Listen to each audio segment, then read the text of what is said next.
இம்மாதம் 13ஆம் தேதிக்குள் சட்டப்பேரவையில் நம்பிக்கை வாக்கெடுப்பு நடத்தி தன்னுடைய பெரும்பான்மையை நிரூபிக்க வேண்டும் என விஜய்க்கு ஆளுநர் உத்தரவிட்டு இருக்கிறார். விஜய் அரசில் திமுகவின் ஸ்லீப்பர் செல்களாக முஸ்லிம் லீகும் திருமாவும் இயங்குவார்கள் என தெரிகிறது. ஒரு சராசரி இளைஞர் தன்னுடைய இன்ஸ்டாகிராம் பக்கத்தில் விஜயின் ஒரு சிறிய வீடியோவையோ அல்லது ஒரு ஹேஷ்டேகையோ பார்த்தால் அடுத்த சில நிமிடங்களில் அவரது பக்கம் முழுவதும் விஜய் பற்றிய செய்திகளால் நிரம்பி வழியும் வகையில் அல்காரித நுட்பங்கள் பயன்படுத்தப்பட்டன. இனி தமிழக அரசியல் தொகுதி களத்தில் அல்ல, டிஜிட்டல் களத்தில் தீர்மானிக்கப்படக்கூடியதாக மாற்றப்பட்டு விட்டது. கோலஹலாஸ் டிவி யூடியூப் சேனல், இது வாய்மையின் எக்காலம். வணக்கம் நண்பர்களே. தமிழகத்தில் 12வது முதல்வராக இன்று காலை 10 மணிக்கு பதவியேற்றார் விஜய். சி ஜோசப் விஜய் எனும் நான்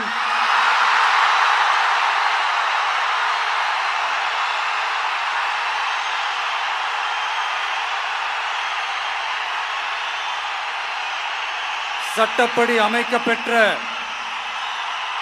இந்திய அரசியல் அமைப்பின்பால் உண்மையான நம்பிக்கையும் மாறா பற்றும் கொண்டிருப்பேன் என்றும் இந்திய நாட்டின் ஒப்பில்லாத முழு முதல் ஆட்சியையும் ஒருமையையும் நிலை நிறுத்துவேன் என்றும் தமிழ்நாட்டு அரசின் முதலமைச்சராக உண்மையாகவும் உளச்சான்றின்படியும் என் கடமைகளை நிறைவேற்றுவேன் என்றும் அரசியல் அமைப்பிற்கும் சட்டத்திற்கும் இணங்க அச்சமும் ஒருதலை சார்பும் இன்றி விருப்பு வெறுப்பை விலக்கி பலதரப்பட்ட மக்கள் அனைவருக்கும் நேர்மையானதை செய்வேன் என்றும் ஆண்டவன் மீது ஆணையிட்டு உறுதிமொழிகிறேன்.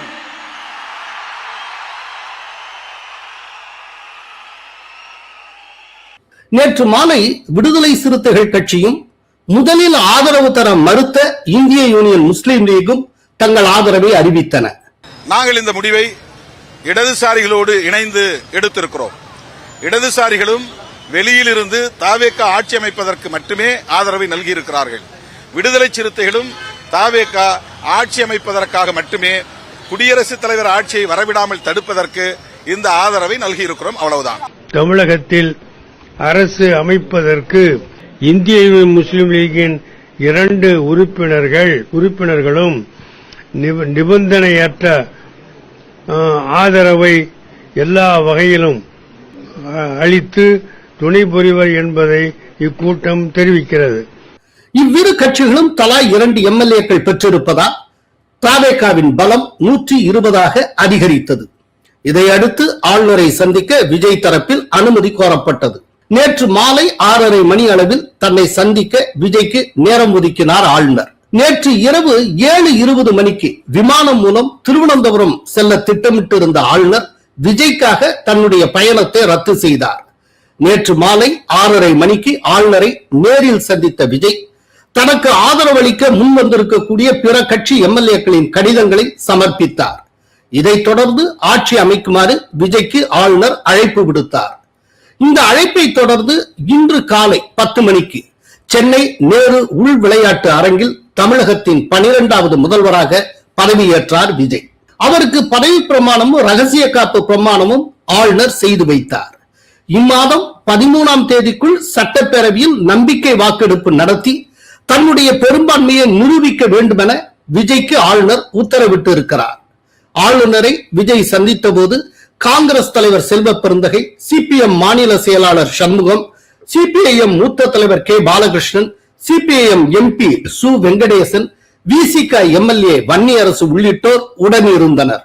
விஜய் பதவியேற்பு தாமதத்துக்கான காரணம் குறித்து ஆளுநர் மாளிகை வட்டாரங்கள் என்ன கூறின என்பதை பார்ப்போம். சட்டப்பேரவை தேர்தலில் 108 தொகுதிகளில் வெற்றி பெற்ற தாவேகா தனிப்பெரும் கட்சி என்கிற அடிப்படையில் ஆட்சி அமைக்க உரிமை கோரி இருந்தால் ஆளுநர் அப்போதே சம்மதித்திருப்பார். விஜயும் உடனடியாக முதல்வராகி இருப்பார்.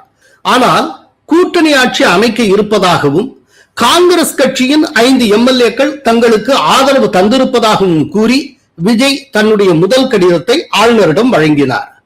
கூட்டணி ஆட்சி என கடிதத்தில் குறிப்பிடப்பட்டிருந்ததால் 113 எம்எல்ஏக்கள் பலம் மட்டும் இருப்பதை சுட்டிக்காட்டி பெரும்பான்மை எங்கே என்று கேட்டார் ஆளுநர். பெரும்பான்மையுடன் வந்தால் உடனடியாக ஆட்சி அமைக்க அழைப்பு விடுப்பதாகவும் அவர் கூறினார். பெரும்பான்மையை திரட்டுவதில் விஜய்க்கு ஏற்பட்ட தாமதம் காரணமாக ஆளுநர் அழைப்பு விடுக்காமல் இருந்தார்.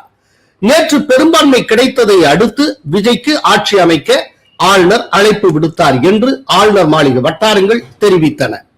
இங்கு ஒன்றை கவனிக்க வேண்டும். நேற்று முன்தினம் இரவு ஸ்டாலினை சந்தித்த திருமா அடுத்த நாள் மாலை விஜய்க்கு ஆதரவு என்கிறார். திமுக கூட்டணியிலேயே தொடர்வோம் என்று அறிவித்த இந்திய யூனியன் முஸ்லிம் லீக் திருமாவை தொடர்ந்து விஜயை ஆதரிக்கிறது. அப்படி என்றால் இதற்கு என்ன பொருள்? இவர்களை விஜய் கூட்டணிக்கு அனுப்பி வைத்ததே திமுகவா? விஜய் அரசில் திமுகவின் ஸ்லீப்பர் செல்களாக முஸ்லிம் லீகும் திருமாவும் இயங்குவார்கள் என தெரிகிறது.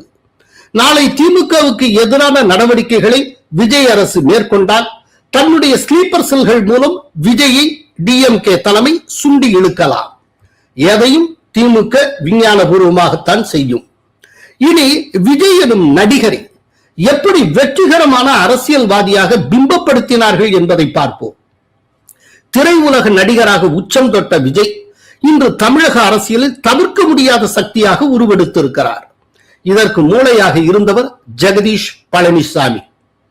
சினிமாவில் கடந்த 10 ஆண்டுகளாக விஜயின் பிராண்ட் மதிப்பை உயர்த்தியதில் தொடங்கி தமிழக வெற்றி கழகத்தின் டிஜிட்டல் சாம்ராஜ்யம் வரை ஜெகதீஷ் மற்றும் அவரது த ரூட் மீடியா ஆற்றிய பங்கு மகத்தானது. விஜயின் அரசியல் வருகைக்கான அஸ்திவாரம் 2 ஆண்டுகளுக்கு முன்பு தொடங்கியது அல்ல, அது பல ஆண்டுகளுக்கு முன்பே திட்டமிடப்பட்டது. இதற்கு பின்னால் ஜெகதீஷின் ரூட் மீடியா இருந்தது. அது வெறும் சினிமா மேலாண்மை நிறுவனமாக மட்டுமின்றி மிகப்பெரிய தரவு பகுப்பாய்வு மையமாகவும் செயல்பட்டது. சமூக வலைதளங்களில் விஜயின் ரசிகர்கள் எங்கே இருக்கிறார்கள், அவர்கள் என்ன மாதிரியான செய்திகளை பகிர்கிறார்கள், எதற்கெல்லாம் உணர்ச்சி வசப்படுகிறார்கள் என்பதை ரூட் மீடியா துல்லியமாக கண்காணித்தது. இதற்காக ஆயிரக்கணக்கான டிஜிட்டல் வல்லுநர்கள் பணியமர்த்தப்பட்டனர். குறிப்பாக இன்ஸ்டாகிராம் மற்றும் வாட்ஸ்அப் போன்ற தளங்களில் ஜென்சி தலைமுறை இளைஞர்களை கவர ஒரு தனித்துவமான அல்காரித வியூகம் வகுக்கப்பட்டது. ஒரு சராசரி இளைஞர் தன்னுடைய இன்ஸ்டாகிராம் பக்கத்தில் விஜயின் ஒரு சிறிய வீடியோவையோ அல்லது ஒரு ஹேஷ்டேகையோ பார்த்தால் அடுத்த சில நிமிடங்களில் அவரது பக்கம் முழுவதும் விஜய் பற்றிய செய்திகளால் நிரம்பி வழியும் வகையில் அல்காரித நுட்பங்கள் பயன்படுத்தப்பட்டன. இதை சாத்தியமாக்க 0 முதல் லட்சக்கணக்கான ஃபாலோவர்களை கொண்ட ஆயிரக்கணக்கான ஷேடோ ஐடிக்கள் உருவாக்கப்பட்டன. இவை ஒவ்வொன்றும் விஜயின் புகழ்பாடும் வீடியோக்களையும் அவரது அரசியல் கருத்துகளையும் இணையத்தில் பதிவிட்டுக் கொண்டே இருந்தன. இதன் மூலம் ஒரு செயற்கையான டிஜிட்டல் அலை உருவாக்கப்பட்டது. இதுவும் இன்று சாதாரண பயனாளர்களின் அல்காரிதத்தை ஆக்கிரமித்து விஜயை ஒரு தவிர்க்க முடியாத தலைவராக பிம்பப்படுத்தியது. இதன் மையப்புள்ளி தி ரூட் மீடியா நிர்வகிக்கும் ஆயிரக்கணக்கான வாட்ஸ்அப் குழுக்களில் தான் உள்ளது.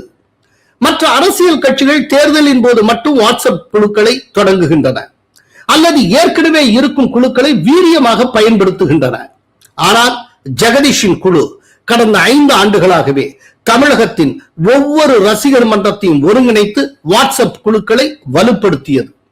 இந்த சங்கிலி தொடர் அமைப்பில் ஒரு செய்தி கிளம்பினால் அது அடுத்த 5 நிமிடங்களில் தமிழகத்தில் லட்சக்கணக்கான இளைஞர்களின் கைபேசிக்கு சென்றடையும் வகையில் ஒரு கட்டமைப்பு உருவாக்கப்பட்டது. விஜய் படங்களை மட்டுமே சுற்றி வந்த இந்த வாட்ஸ்அப் குழுக்களில் போக போக விஜயை ஒரு குடும்ப உறுப்பினர் போல கருத வைக்கக்கூடிய தகவல்கள் பகிரப்பட்டன. பின்னாட்களில் விஜயின் அரசியல் வருகையை கொண்டாடும் மையங்களாக அவை மாறின. இன்ஸ்டாகிராம் என்பது இன்றைய இளைஞர்களின் தனி உலகம். அந்த உலகத்தின் மொழியை ஜெகதீஷ் மிக சரியாக புரிந்து கொண்டார். விஜய் புகழ்பாட அவரது படங்களில் வரும் மாஸ் வசனங்கள் கொண்ட ரீல்களை பகிர்வதற்காக லட்சக்கணக்கான இன்ஸ்டா ஐடிக்கள் உருவாக்கப்பட்டிருந்தன. தமிழக வெற்றி கழகம் தொடங்கப்பட்ட பிறகு விஜயின் ஒவ்வொரு மேடை பேச்சையும் துண்டு துண்டாக வெட்டி அதற்கேற்ற பின்னணி இசை மற்றும் சினிமா எடிட்டிங் நுட்பங்களுடன் அவை வெளியிடப்பட்டன. இது அரசியல் ஒவ்வாத இளைஞர்களிடம் கூட ஒரு கவர்ச்சியையும் தாக்கத்தையும் உருவாக்கியது. விஜயின் அரசியல் ஒரு ஸ்டைலான விஷயமாக பார்க்கப்பட்டது. இந்த வைரல் அரசியல் முறையும் கூட தாவேக்காவை குறுகிய காலத்தில் ஒரு மாபெரும் சக்தியாக மாற்றியது. ஜெகதீஷின் நவீன திட்டமிடலில் மரபார்ந்த அரசியலில் ஊறிப்போன கட்சிகள் திக்குமுக்காடின. மற்ற பெரிய அரசியல் கட்சிகள் சமூக வலைதளங்களை வெறும் அறிக்கை வெளியிடும் மையங்களாக பயன்படுத்தி வந்தன. ஆனால் விஜய்க்கான சமூக வலைதள ஐடிக்கள் முற்றிலும் வேறுபட்டவை. உதாரணமாக, விஜய்க்கு எதிராக ஒரு விமர்சனம் எழுந்தால் அதை தர்க்க ரீதியாக அணுகாமல் ஒரு பெரும் டிஜிட்டல் தாக்குதல் மூலம் அந்த விமர்சனத்தை அமுக்கிவிடும் முறை கையாளப்பட்டது. உதாரணமாக, விஜய் மனைவியின் விவாகரத்து விஷயம் எழுந்தபோது அதை விஜய் தரப்பு தர்க்க ரீதியாகவோ சட்ட ரீதியாகவோ அணுகவில்லை. மாறாக, அவருக்கு எத்தனையோ அக்கா இருக்காங்க, தங்கை இருக்காங்க, ஏன் நாங்க பொண்டாட்டியா கூட இருப்போம், உனக்கென்ன என்று ஒரு பெண் சொன்ன வீடியோ ட்ரெண்ட் ஆனது. 1000 தங்கச்சி இருக்கிறோம், 1000 அக்கா இருக்கிறோம், பொண்டாட்டியா கூட இருந்துட்டு போறோமே, எங்க தளபதிக்கு நாங்க நிப்போம், யாரு வேணா போட்டுட்டு போட்டு. இவ்வாறு ஒரு பெண் பேசுவது தவறு என்பதை விட இப்படி பேசும் அளவு விஜய் வேறு ஒரு லெவலுக்கு போய்விட்டார் என்கிற பிரம்மாண்டம் எல்லோரையும் அசர வைத்தது. ஆயிரக்கணக்கான ஐடிக்கள் ஒரே நேரத்தில் ஒரு குறிப்பிட்ட ஹேஷ்டேகை ட்ரெண்ட் செய்வதன் மூலம் மக்களின் கவனத்தை திசை திருப்புகின்றன. இந்த நுட்பமான மேலாண்மை முறைதான் விஜயின் பிம்பத்தை சேதமில்லாமல் காப்பாற்றி வருகிறது. இத்தனை ஆண்டு காலம் சினிமா பக்கம் கவனம் செலுத்திய இந்த ஐடிக்கள் அனைத்தும் தமிழக வெற்றி கழகம் ஆரம்பிக்கப்பட்ட பிறகு அரசியல் பக்கம் வந்தது. ஒரு அரசியல் கட்சியின் வெற்றி என்பது களப்பணியில் மட்டுமல்ல, மக்களின் மனதில் அந்த தலைவர் எவ்வாறு பதிய வைக்கப்படுகிறார் என்பதில் தான் இருக்கிறது. அதை சமூக வலைதள அல்காரிதங்கள் மூலம் சாத்தியமாக்க முடியும் என்பதை தமிழகத்தில் நிரூபித்திருக்கிறார் ஜெகதீஷ் பழனிசாமி. வருங்கால அரசியலில் டிஜிட்டல் மேலாண்மை தவிர்க்கப்பட முடியாதது என்பதை ஜெகதீஷ் பழனிசாமி மற்ற கட்சிகளுக்கு உணர்த்தி இருக்கிறார். இனி தமிழக அரசியல் தொகுதி களத்தில் அல்ல, டிஜிட்டல் களத்தில் தீர்மானிக்கப்படக்கூடியதாக மாற்றப்பட்டு விட்டது. நன்றி, வணக்கம். கோலஹலாஸ் டிவி யூடியூப் சேனல், இது வாய்மையின் எக்காலம்.